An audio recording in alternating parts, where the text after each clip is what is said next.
স্ল্যাবের thickness ভুল হলে কি হতে পারে জানেন?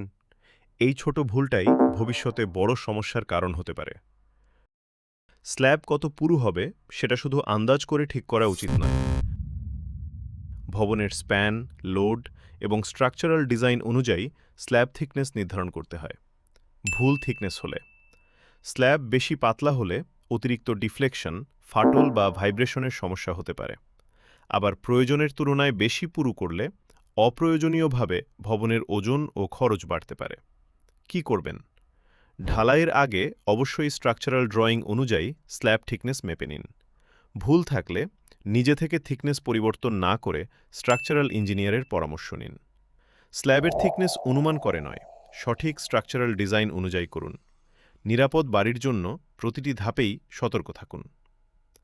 এমন গুরুত্বপূর্ণ নির্মাণ টিপস পেতে ভিডিওটি লাইক ও শেয়ার করুন আর চ্যানেলটি সাবস্ক্রাইব করুন।